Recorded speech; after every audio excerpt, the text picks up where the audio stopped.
Quareneas, Ugley, 6 de julio de 1946. Comentario sobre la falsa personalidad y el amor de sí. En diversos momentos se hicieron preguntas en las cuales se empleó el término amor de sí. Les he explicado que el término amor de sí no es empleado en este sistema de enseñanza, y que cuando lo empleo agrego, por lo general, que no es una expresión técnica del trabajo.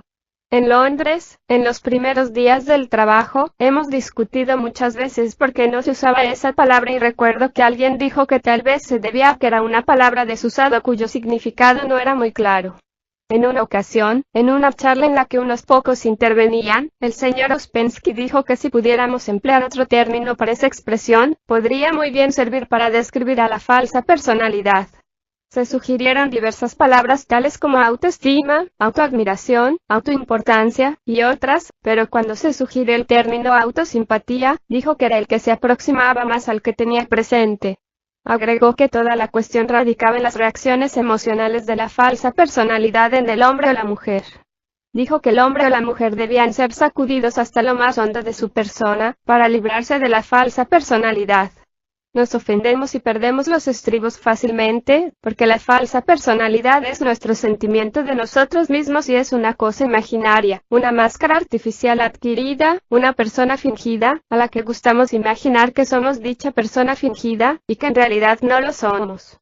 La falsa personalidad se considera a sí misma como si fuera una unidad y esto es lo que hace surgir el yo imaginario. Toma en préstamo, por así decir, la idea de que es una verdadera persona y por eso dice yo. Mantener a la falsa personalidad nos priva de mucha fuerza.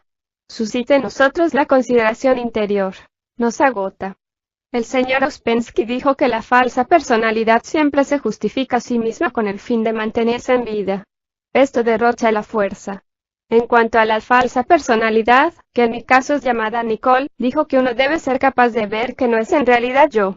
Dijo que estaba compuesta por cierto agrupamiento de rollos en los centros y grupos de ellos que, de vez en cuando, varían de composición con arreglo al contorno en el cual uno suele estar, y empero, siempre tienen la misma calidad de falsedad, de algo rancio, alguna invención. Un hombre, por ejemplo, al encontrarse entre personas de clase inferior, suele asumir cierta máscara y entre personas de clase elevada asume otra máscara de sí mismo, y empero al mismo tiempo todo es la misma cosa, esto es, la falsa personalidad. Dijo que es preciso llegar al punto de ser capaz de decirse a uno mismo esto es realmente yo.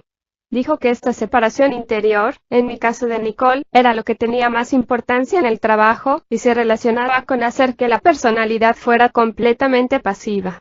Dijo que el estudio de la falsa personalidad era una tarea que duraba casi toda la vida y, eventualmente, solo podría ser comprendida mediante el desarrollo del sabor interior, que conduce a la conciencia real.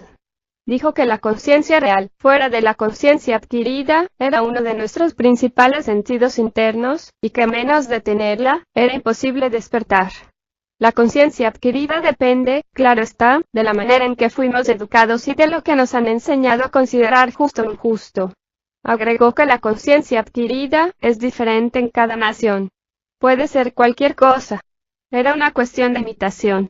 A algunas gentes se les enseñó por la imitación y la educación que está bien tener muchas mujeres, y a otras se les enseñó que está bien tener una sola mujer, y así sucesivamente, en miles de maneras diferentes, pero la conciencia real es la misma en todas las gentes, pero está soterrada bajo la superficie de la falsa personalidad.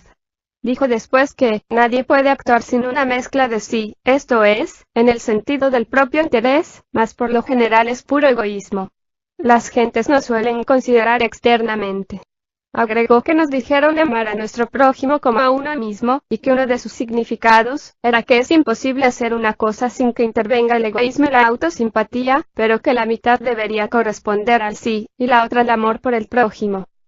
Le pedí que hablara sobre las etapas del desarrollo emocional, esto es, el desarrollo del centro emocional hasta sus más elevados poderes receptivos, tal como fue formulado en los evangelios, a saber, el amor a uno mismo, el amor al prójimo y el amor a Dios. Es preciso recordar que Cristo, cuando uno de los fariseos le preguntó cuál era el mandamiento más grande, replicó: amarás a tu prójimo como a ti mismo. Mateo capítulo 22, versículo 37.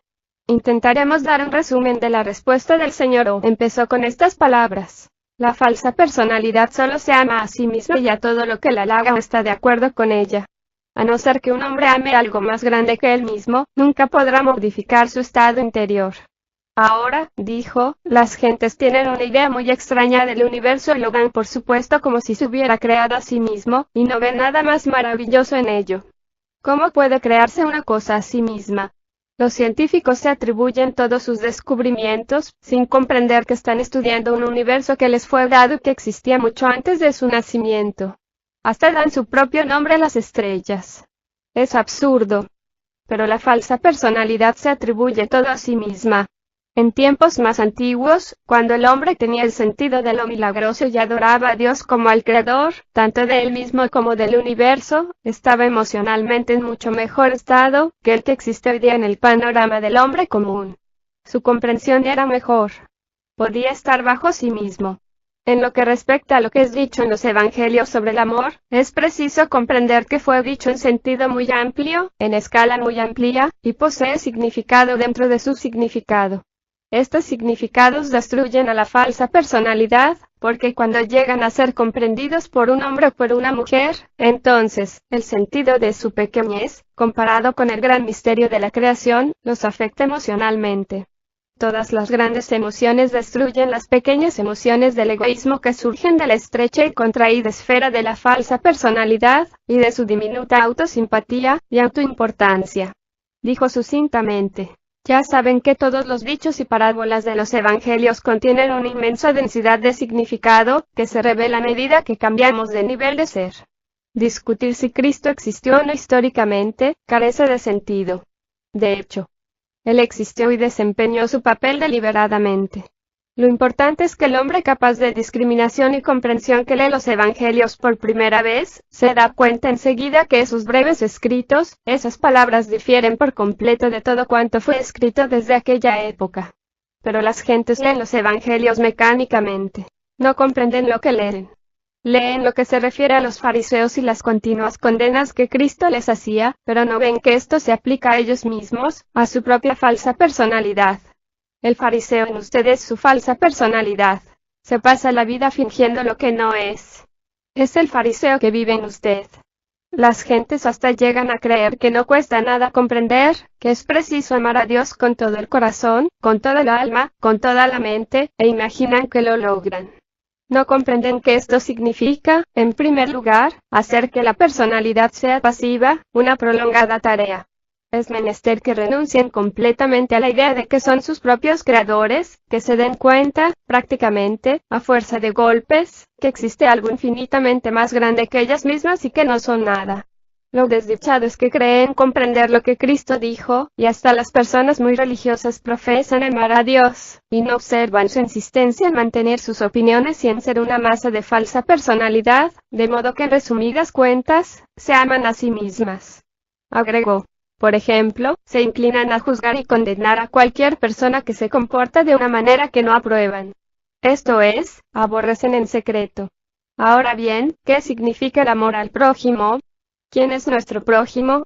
Algunas personas suelen pensar que es el vecino de la casa de al lado.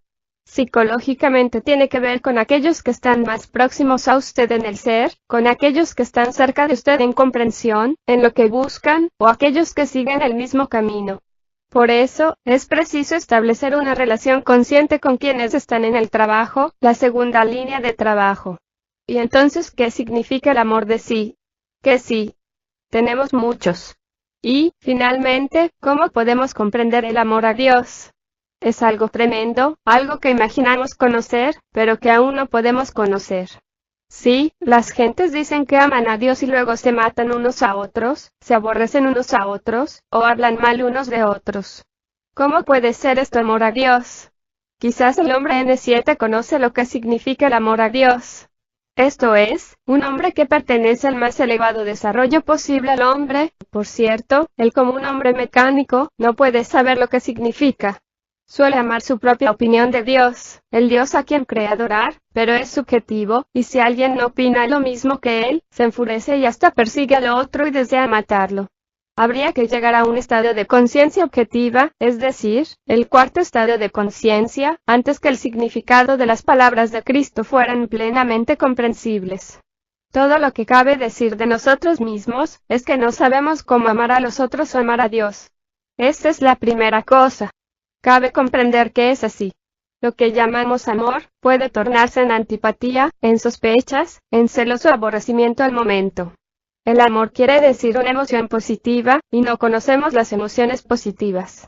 Se caracterizan porque nunca se convierten en opuestos, puesto que incluyen a todos los opuestos. Conocemos tan solo a las emociones que se convierten rápidamente en sus opuestos, y a menudo lo hacen con la velocidad del relámpago. Lo llamamos amor, pero no es amor. Es amor de sí. El término amor es empleado en los evangelios de un modo especial. Es amor consciente, relación consciente, su significado no es el amor mecánico. Es perfectamente claro. Cuando un hombre empieza a darse cuenta que no puede amar tal como es, entonces está, al menos, más cerca de la verdad. Ya no es más un insensato. Se ha librado, por lo menos, de una parte de su imaginación, una parte de su falsa personalidad, se ha librado de sus afeites, y así está más cerca del amor consciente. Lo que pasa por amor en la vida mecánica, es todo imaginación. Lo que la gente llama amor, es por lo general, amor de sí satisfecho. Amar es trabajar. El amor es trabajo. Algunas personas, desde luego, que desaprueban estas palabras, están seguras de conocer lo que es el amor aun cuando son aparentemente tristes o desdichadas, según lo que observé. En otra oportunidad el Señor dijo que no podíamos forjarnos ninguna concepción de un desarrollo del amor, sin un desarrollo de conciencia. Dijo, el trabajo habla de un posible desarrollo de conciencia en el hombre. El hombre, tal como es, aún no es propiamente consciente. El amor debe llegar a ser consciente, no ser una pasión. El hombre está dormido. En él todo está mezclado con sueños, con la imaginación y con emociones negativas, a las cuales se aferra más que a ninguna otra cosa. Gran parte de su vida tiene lugar en su imaginación. Es subjetivo y está gobernado, en especial, por la falsa personalidad, esa falsa persona que no es él mismo y a quien tiene que obedecer. Tal como es, no puede discernir nada. Pero un hombre que llega al más elevado estado de conciencia está en un estado muy diferente. Mientras esté en ese estado, ve todas las cosas tal como son en realidad. Ya no está más en los significados subjetivos personales. Es objetivo, y así, universal. Puede incluir a todas las cosas en sí mismo. Esto sucede cuando un hombre llega a ser consciente en la parte más elevada o más verdadera de sí, esto es, en el yo real. Tal hombre comprendería que es el amor a Dios. Pero un hombre que está viviendo en la falsa personalidad, en la que solo ocurren pequeñas emociones de sí parciales, no puede hacerlo. ¿Cómo podría tal hombre, tan lleno de prejuicios, con el alma tan pequeña, tan egoísta, tan negativo, comprender qué es el amor a Dios? Un hombre que mira con desprecio a los otros si no pertenecen al mismo club, y que rechazan a todo hombre que pertenece a una religión o una nación diferente,